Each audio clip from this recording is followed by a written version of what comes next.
오늘 우리가 함께 하실 하나님의 말씀입니다.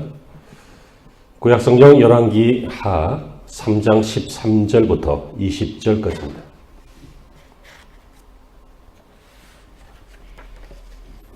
열왕기하 3장 13절부터 20절입니다. 제가 읽고 다음 절 여러분 읽으시면서 교독하시죠. 엘리사가 이스라엘 왕에게 이르되 내가 당신과 무슨 상관이 있나이까? 당신의 부친의 선지자들과 당신의 모친의 선지자들에게로 가소서 하니 이스라엘 왕이 그에게 이르되 그렇지 아니하나이다. 여호와께서 이 세 왕을 불러 모아 모압의 손에 넘기려 하시나이다 하니라.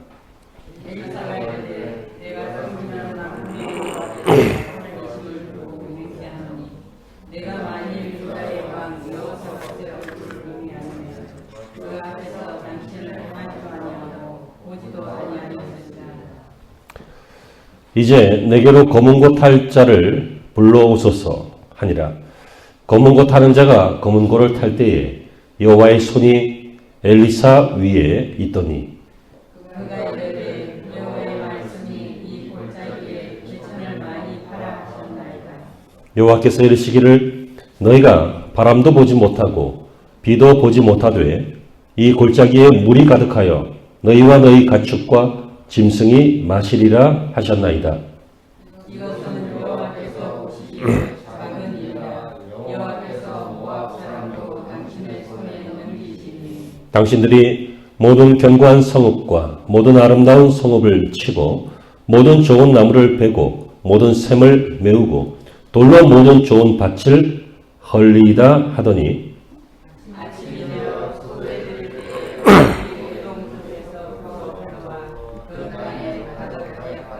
아멘. 오늘 우리에게 주어진 이 성경 말씀은 주전 900년경에 세 나라의 연합군이 모압과 전쟁을 벌이기 직전의 모습입니다. 그 세 나라는 이스라엘 왕 여호람과 유다 왕 여호사밧과 에돔 왕이 동맹해서 이스라엘을 배반했던 모압을 치려고 하는 것입니다. 북이스라엘 아합이 살아있을 때는 모압이 매년 조공을 바쳤습니다. 나라가 더 강했기 때문에 양 10만 마리의 털과 수양 10만 마리의 털을 이스라엘에게 조공으로 바쳐왔는데 아합이 죽고 그 아들이 여호람이 사마리아에서 이스라엘의 왕이 된 다음부터는 모압이 정세가 달라졌다라고 잘못 판단해서 조공 바치기를 거부했습니다. 고대 사회에서는 바로 이런 관계에서는 전쟁이 일어나죠. 그랬는데 이스라엘 왕이 남유다 왕도 동참하게 하고 이웃에 있는 에돔 왕도 동맹하게 해서 모압을 치러 갔습니다. 결론부터 말하면 이 전쟁은 이들이 이기고 끝납니다. 하지만 오늘 보려고 하는 것은 그런 내용이 아니라 이렇게 큰 일을 하려고 하는데 일이 그르치게 되었다는 것입니다. 그것이 무엇이냐면 뜻밖의 이들이 이 삼국의 동맹군이 어느 지점에서 마시는 물이 없어서 위기에 직면하게 된 것입니다. 그래서 유다왕 여호사밧의 제안으로 엘리사에게 가서 물어보자. 그 사람은 하나님의 사람이니까 선지자이니까 하나님의 뜻을 물어보자 라고 타겟책을 마련했고 이때 하나님의 사람 엘리사는 하나님의 신의 감동을 받아서 그러니까 요즘으로 이야기하면 성령이 충만해서 그가 무엇이라고 합니까? 이 골짜기에 개천을 많이 파라. 이렇게 명령을 내리고 또 이르기를 이 골짜기에 물이 많이 솟아오르면 이번 전쟁에서 이스라엘 연합군이 모압에게 승리하게 될 것이다. 이런 예언을 해주는 장면입니다. 여러분 그런데 이 장면 전쟁을 하러 가다가 물이 떨어져서 이들이 전쟁을 못할 지경이 되어서 큰 일을 망치게 되었는데 선지자에게 물어봤더니 골짜기에 개천 파라. 그래서 팠더니 물이 나와서 그 물 잘 먹고 전쟁 잘했다. 이런 옛날 얘기처럼 들립니다. 그러나 여러분 2020년 하반기를 살아가고 있는 저와 여러분은 지금 이 시점이 장마철이기도 하지만 영적으로는 가뭄의 시대요. 또 기간의 상태요. 그런 것들을 느끼지 않을 수 없습니다. 그래서 제가 여러분들은 오늘 이 시간 개천을 파자, 개천을 파라 라고 하는 제목으로 본문을 택하고 이 본문을 보려고 하는데, 이것은 하나님은 물을 가지고 계시는 분이고 물을 주실 수 있는 분이잖아요. 그렇다면 하나님께서 아무에게나 다 일반적으로 주시기는 하지만 특별할 때, 물을 끊었을 때, 그때는 누구에게 주십니까? 구하는 자에게 주시잖아요. 그래서 하나님은 물을 가지고 계시고 주시는 은혜의 하나님이지만 우리는 골짜기를 파는 거예요. 개천을 만드는 거예요. 그게 인간이 할 일이고 인생들이 해야 할 일입니다. 그러므로 여러분, 골짜기를 판다라고 하는 의미는, 골짜기는 낮은 곳이죠. 물을 발견할 수 있는 지대잖아요. 평소에는 하늘에서 내린 비나 아니면 땅에 스며든 물이 골짜기로 모여서 흘러내려서 저 밑에 시냇가로, 그 밑에 강으로, 바다로 이렇게 내려가는 것이죠. 그러므로 영적인 의미에서 이 골짜기는 축복의 시작이기도 하고 낮은 곳이기도 하고 하나님의 질서와 섭리가 진행되는 곳이기도 하고 또 겸손한 곳이기도 하고, 이런 가뭄시에도 밑에는 말라도 이 골짜기에 물은 잘 마르지 않는 바로 그런 것이 골짜기입니다. 그래서 이것을 우리의 신앙에 적용시킨다면 영적인 의미에서 우리의 신앙의 골짜기를 파야 할 필요가 있다는 생각입니다. 왜입니까? 우리 신앙생활 중에 풍성하게 물이 샘솟아야 할 곳이 많이 있을 텐데 이것이 만약에 메마르고 있다면, 그래서 전쟁을 치르지 못한다면, 그래서 큰 일을 치르는데 힘이 들다면, 여러분, 우리는 우리의 신앙생활 중에 어떤 영역에 메마르고 있는 그곳을 잘 파내서 개천이 흐르게 하고 물이 흐르게 하고, 그래서 그 물로 우리의 모든 것들을 해결하고 다시 한번 힘을 내고 일어나서 큰일, 영적 전쟁 이런 것들을 승리해야 하기 때문이죠. 그러므로 이 시간 저와 여러분들이 이 말씀을 살피는 도중에 골짜기를 잘 파서 물을 만나는 소망을 가지고 이 말씀을 들으시다가 삶의 현장에서는 실제로 골짜기를 파보고 거기에서 물이 나오면 그것으로 하나님 앞에 영광 올리고 그것으로 여러분의 인생을 승리하시기를 바랍니다. 첫 번째 우리가 파야 할 골짜기는 마음의 골짜기에 개천을 내야 합니다. 마음. 여러분, 성경은 이 마음을 매우 자세하게 이야기하고 있고 중요하게 이야기하고 있습니다. 마태복음 13장 18절 이하에 보면 씨 뿌리는 비유가 나오죠. 그래서 인간의 마음을 밭에다가 비유했습니다. 그런데 그 밭은 길가 밭도 있고 돌짝 밭도 있고 가시밭도 있고 그다음 좋은 밭도 있고, 그래서 인간의 마음을 밭, 골짜기 이렇게 설명하고 있습니다. 호세아 10장 12절은 이 마음을 가리켜서 묵은 땅이다 이렇게 표현합니다. 우리의 마음이 죄 때문에 하나님을 싫어해서 이 마음이 묵은 땅이 되었다. 좋은 땅이 아니라 묵은 땅이 되었다. 이 얘기죠. 그래서 계속해서 말하기를 호세아 10장 13절에서 악을 밭 갈아서 죄를 거두고 거짓 열매를 먹나니, 우리의 마음이 악으로 밭을 갈고 죄를 거두고 거짓 열매를 맺는다. 마음이 그렇다는 것이에요. 그래서 예레미야 4장 3절에는 여호와가 유다와 예루살렘 사람에게 이르시기를 뭐라고 하시냐면 너희 묵은 땅을 갈고, 이 묵은 땅은 땅이 아니라 마음이라 그랬어요. 마음을 갈라 그래요. 3절 하반절에는 이 마음이 가시덤불이라고 했습니다. 4절 중에는 마음의 가죽이라고 그랬습니다. 이런 성경의 표현들은 우리의 마음이, 그리고 당시의 이스라엘 백성들이 그 마음이 가시밭처럼 거칠고 길가 밭처럼 무디어 있고 묵은 땅처럼 열매가 없고 질긴 가죽처럼 영적으로 무디어 있는 상태. 다시 말하면 아주 쉽게 이야기하면 별 생각 없는 상태를 말합니다. 여러분, 우리는 학교 성적에 별 생각이 있죠. 없는 아이들도 가끔 있습니다. 하지만 대부분 성적 나쁘면 기분 나쁘잖아. 성적 좋으면 기분 좋잖아. 성적에 학생들은 관심이 있습니다. 사업하시는 분들은 이익에 관심이 있죠. 몸이 좀 연약하신 분들은 건강에 관심이 있지요. 어떤 문제가 있는 분들은 그 문제에 관심이 있지요. 그 문제를 해결하든지 극복하든지 해야 되니까. 근데 여러분, 이 성경의 표현을 다 무엇이라고 합니까? 너희의 마음의 골짜기를 팔아. 그 마음이 무뎌졌다. 이 말은 그 마음이 아무 관심이 없는 상태예요. 하나님에게 관심이 없어요. 하나님을 알지만 또 별로 관심이 없어요. 하나님의 말씀을 때로는 알기도 해요. 하지만 크게 관심이 없어요. 그 증거가 무엇입니까?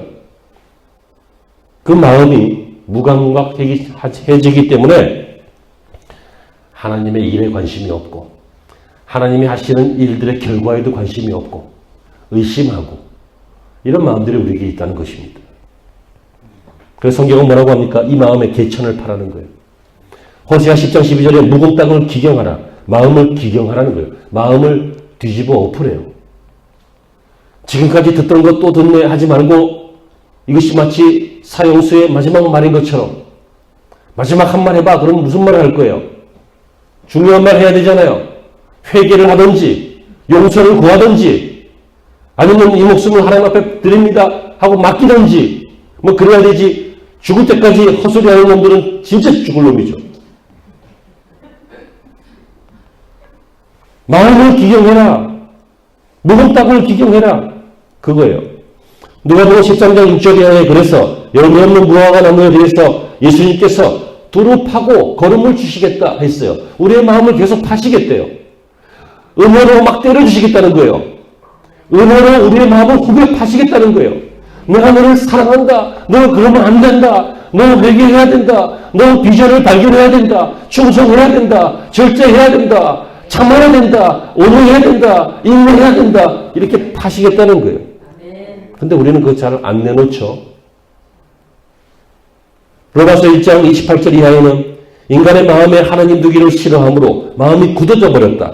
그래서 이 굳어진 마음이 이런 현상들을 나타낸다 하면서 수십 가지의 제목들이 나옵니다. 많이 나오죠. 이런 것들이 바로 묵은 땅이 되어서 축복의 샘물을 막고 있기 때문에 우리의 마음에 생수가 흐르지 못하고 있는 것입니다. 시편 139편 1절 이하에 보면 이러한 인생의 마음을 하나님은 감찰하시나니 라고 했습니다. 여러분, 감찰하신다라고 하는 말의 뜻이 무엇인지 아실까요? 그것은 감찰하신다는 나를 파헤치신다 그런 뜻입니다. 하나님은 이런 우리의 마음을 아시기 때문에 우리의 마음을 파헤치십니다. 사랑하는 성도 여러분, 하나님은 수십억의 인류 가운데 파헤치고 파헤치셔서 나를 찾아오셨습니다. 이 우주 가운데 벌레 같고 구더기 같은 나를 아시고 파헤치셨습니다. 나를 지으신 그분이, 나를 구속하신 그분이 나에게 관심을 가지시고 나를 사랑하시고 나의 근본을 파헤치시고 계십니다. 그 근본을 파헤치시면 무엇입니까? 너는 내 아들이다. 너는 죄인이다. 너는 예수님이 필요하다. 너는 새 사람이다. 너는 천국 사람이다.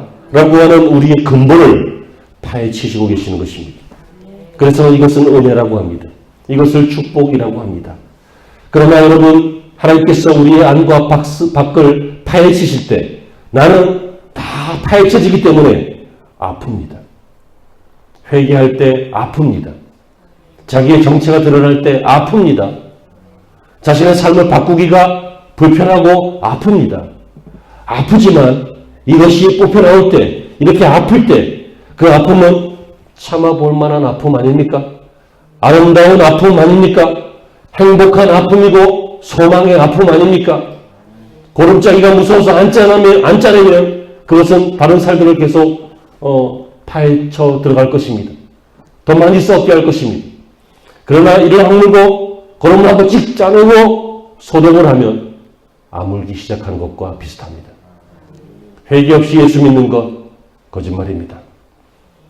예수 믿으면서 큰 회개해 본 적이 별로 없다. 처음부터 다시 해야 됩니다. 진정한 회개, 하나님 앞에 가슴을 찢으면서 하나님이 나를 파헤치실 때, 내 마음을 둘러엎어 놓으실 때 그때 내 마음을 쏟아내고 회개하며 하나님 앞에 나아가면 여러분 그때부터 신앙생활이 시작되는 것입니다. 물론 이런 종류의 회개는 자주 할 필요 없죠.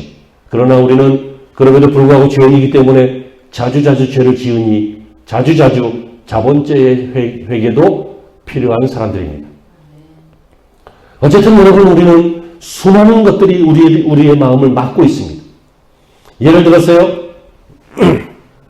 요한복음 4장 16절에 보시면 사마리아 한 여인이 우물을 탔잖아요. 우물에 물 들어온 것이지만 네 남편을 불러오라 라고 하는 주님의 질문에 내 남편 없습니다. 네 말이 참되도다. 이 대화를 통해서 그분이 그리스도라고 하는 것을 알게 되었습니다. 그래서 영원히 목마르지 않는 샘물을 주리라 라고 하시는 그 주님의 말씀처럼 영원히 목마르지 않는 샘물을 발견했습니다. 예수님을 발견했습니다. 그래서 마을로 가서 선지자다, 그리스도다, 예수님을 소개하고 있었죠. 이 여인의 가슴에는 샘물이 솟아난 것입니다. 이 여인은 아픔이 있었어요. 남편들에게 버림을 받은 아픔이 있었어요. 인생을 손가락질 당하는 조롱이 있었고 아픔이 있었어요. 그러나 주님을 만났을 때 이 아픔이 있었지만 이 아픔이 제거되고 나자 샘물이 나왔잖아요.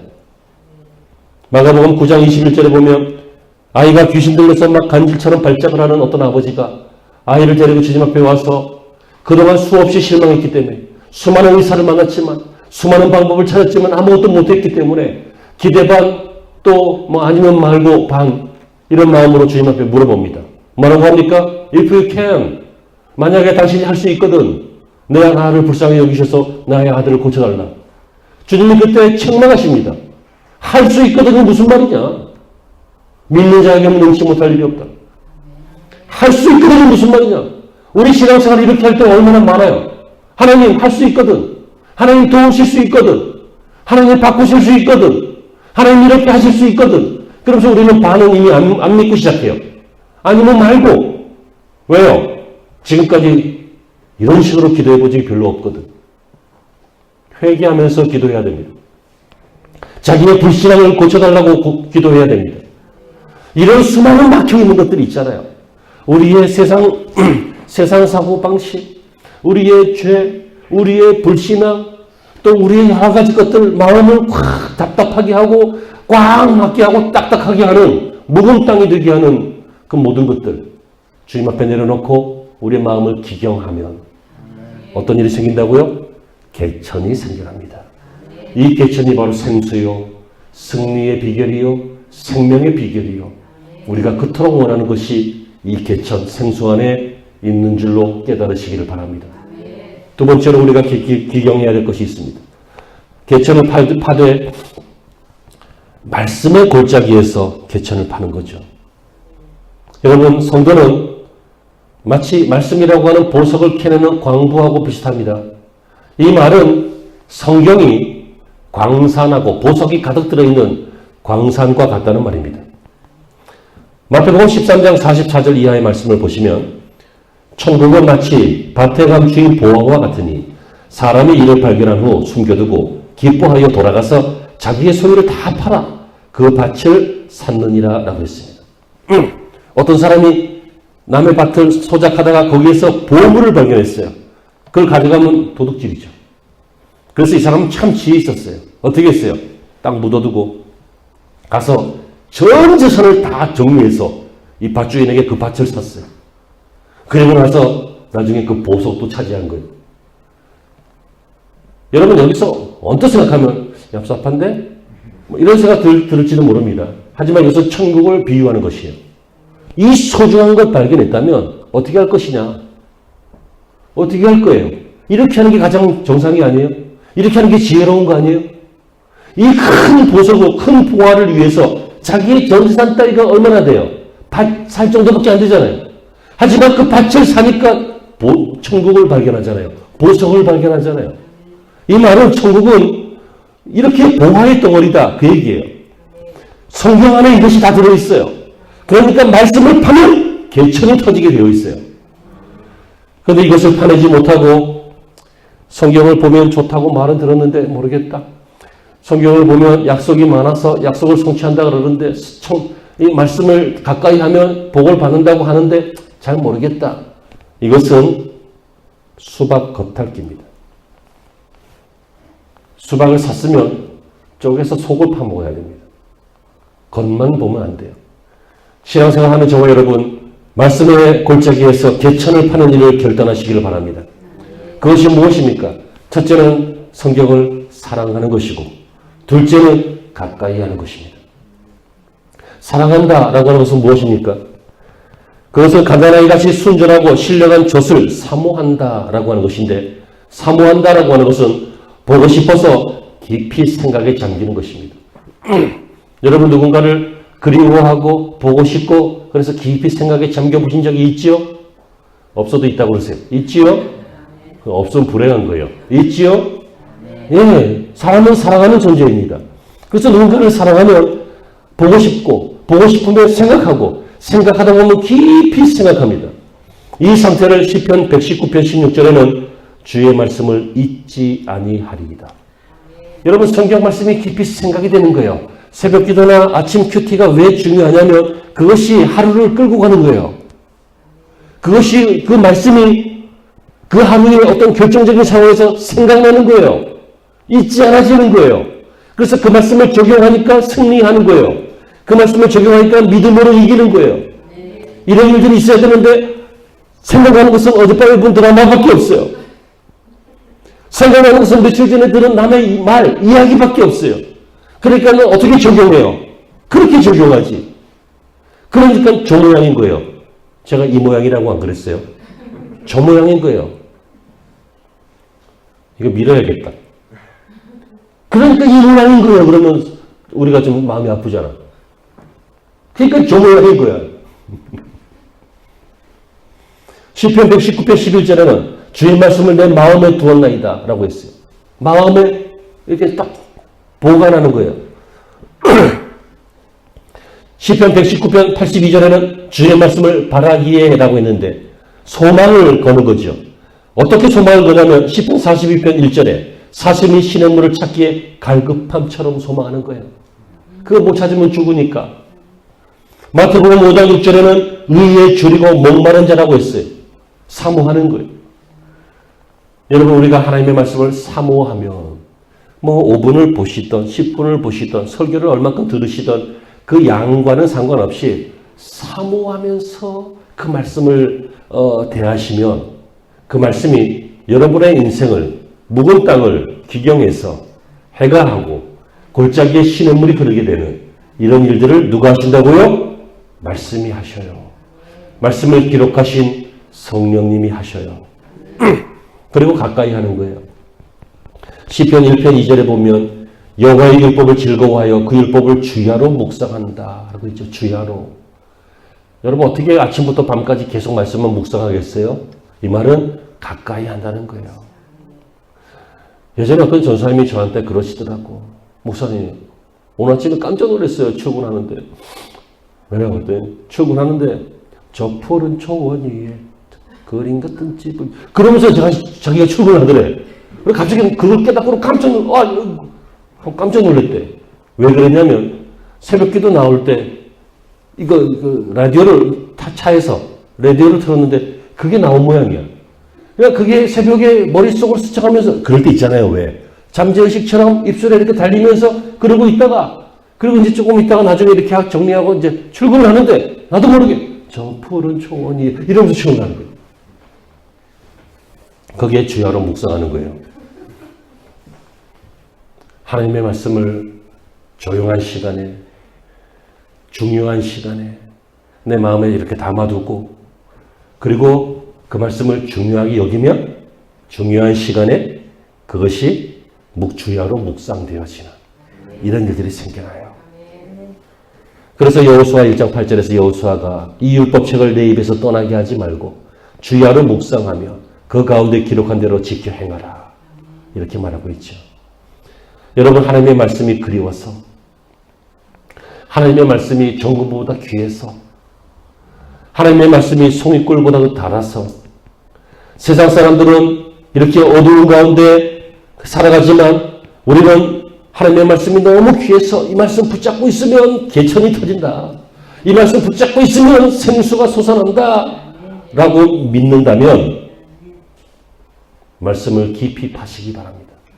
살짝 파면 먼지만 나와요. 하지만 깊이 파면 샘물이 나와요. 여러분 세상의 일도 주야로 그 일에 몰두하면 그만큼 닮아가잖아요. 비슷해져요. 그 일의 전문가처럼 돼요. 그것처럼 말씀에 몰두하면 여러분 은혜 받는 전문가, 축복받는 전문가가 돼요. 하나님을 체험하는 인생이 된다고요. 믿어지시기를 축원합니다. 마지막으로 우리가 개천을 판다면 우리 신앙생활 중에 기도의 개천을 파시길 바랍니다.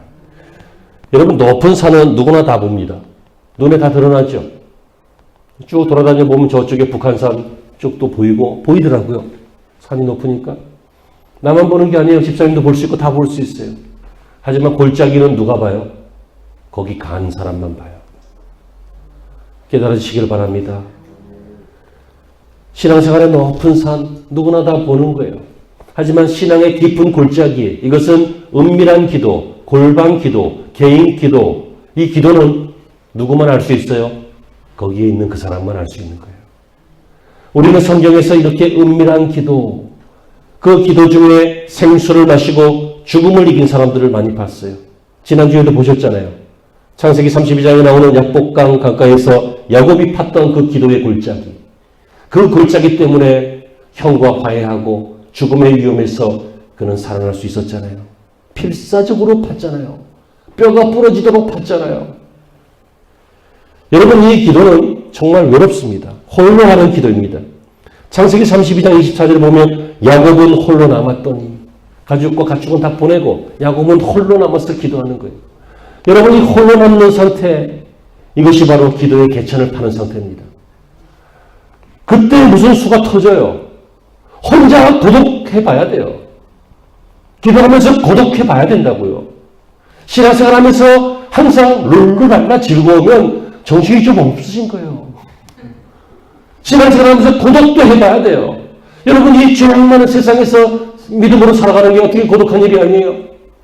자기를 알아주지 않는, 정의가 잘 실현되지 않는 것 같은 이 죄악 많은 세상에서 살아간다는 게 얼마나 고독한 일이에요. 하나님 밖에는 미래가 없잖아요. 그래서 홀로 하는 시간이에요. 이 고독한 시간, 그러나 이 시간은 무슨 수가 나는 시간이고 개천이 터지는 시간이에요. 왜 그렇습니까? 홀로 있다는 것은 사람을 의지하지 않는 거죠. 인간에게 도움을 구하지 못하는 상태예요. 누구와도 의논할 수 없는 거예요. 이 상태에 야곱만 이렇게 됐습니까? 엘리야가 만났던 상태 아닙니까? 그래서 로뎀나무 아래에서 하나님 앞에 홀로 남아서 기도했던 거 아니에요? 이 상태 호렙산에서 40일 동안 기도했던 모세가 경험했던 그 기도 아니에요? 이 기도는 우리 예수님의 그 기도 아니에요? 이 기도는 감옥에 갇혔을 때 바울과 실라의 그 고독한 기도, 그 기도 아니에요? 하지만 이 기도는 다 생수가 터져나왔습니다. 혼자 좀 기도하셔요. 우리 교회 비밀번호 누구나 다 알아요. 못 오시면 집 근처에서도 하셔도 돼요. 수시로 하셔요. 하나님을 향해서 이렇게 기도의 개천을 파시라고요. 그 골짜기가 파져서 터지면 여러분 응답의 생수가, 축복의 생수가 넘쳐나게 될 줄로 믿습니다. 야곱은 씨름했습니다. 생사를 걸었습니다. 누가복음 11장에 어떤 여인이 불의한 재판관이라도 막 괴롭혀서 또 가고 했더니 이 사람이 정의로워서가 아니라 귀찮아서 도와줬다. 끈질기게 기도해라. 이런 가르침이 나오지요. 여러분 낙망하지 않고 계속해서 기도하면, 죽기 살기로 기도하면 그 기도는 반드시 샘물로 바뀌는 것입니다. 여러분 이렇게 기도의 개천을 팠습니다. 사무엘이 팠던 기도의 골짜기, 엘리야가 팠던 기도의 골짜기, 우리의 신앙의 조상들이 팠던 이 기도의 골짜기가 우리 교회 안에, 여러분들의 가정 안에, 여러분의 인생 안에도 생겨나시기를 바랍니다. 사랑하는 일산 좋은교회 성도 여러분, 하나님은 생수이십니다. 하나님께서 좋은 선물을 많이 주시지만 그 많은 좋은 선물, 우리가 담을 수 있는 딱 한 곳은 우리의 마음입니다. 마음이 하나님을 모시는 신앙의 주소이고 생명의 지성소이고, 그러므로 이 마음의 지성소가 막히지 않고 깨끗하게 뚫려야 하는데, 그러기 위해서 여러분, 여러분의 마음을 고치시고 파시고 기경하시고 새롭게 하시는 우리가 되시길 바랍니다. 또한 하나님의 말씀의 세계는 흘러넘치는 생수니까 이 귀한 선물 버리지 말고 보석같이 여기시면서 가까이 하시기를 바라고, 하나님의 도우심을 구하는 기도의 힘, 이것은 가장 정확한 은혜의 통로이기 때문에 이 통로가 막히지 않도록 기도의 개천을 파나가시기를 바랍니다. 결국은 이 사건 때문에 개천이 터졌고 유다와 이스라엘과 에돔의 3군 동맹군은 살았습니다. 왕도 살았고 군인도 살았고 짐승도 살았고 식물도 살았고, 그래서 모압을 쳐서 물실 수 있게 되었습니다. 본문을 보니까 비도 없고 바람도 없었다 그랬어요. 그런데 물이 에돔편에서부터 흘러가서 그 땅에 가득하게 되었다, 이렇게 돼 있어요. 그리고 더욱이 중요한 것은 하나님께 이것은 어려운 일 아니다, 이렇게 말하고 있어요. 우리는 어렵지만 하나님은 어려운 일 아니십니다. 다시 말하면 우리가 개천만 파면 하나님은 그곳에 물 나오게 하실 수 있는 분이십니다. 사랑하는 성도 여러분, 2020년은 어쩌면 개천을 팔 기회일 수도 있습니다. 자신의 심령에, 가정의 불신앙에, 또 영혼에 개천을 파라고 허락하신 이 위기의 시간일 수 있습니다. 이 위기의 시간에 돈벌이가 줄었네 라고 하는 걱정보다는, 사는 것이 불편하네 라고 하는 걱정보다는, 누가 병 걸릴까 봐 염려네 라고 하는 걱정보다는 우리의 신앙의 골짜기를 파서 회개하고 마음을 새롭게 하고 기도하고 말씀을 가까이 해서 샘물이 가득 터지는 부흥의 시간이 되시기를 바랍니다. 바로 이러한 하반기로 7월달, 8월달, 9월달, 연말까지 진행되며 일할 시간은 짧았지만 열매는 더욱더 풍성한 2020년이 될 줄로 믿습니다. 승리하시기를 주의 이름으로 축원합니다.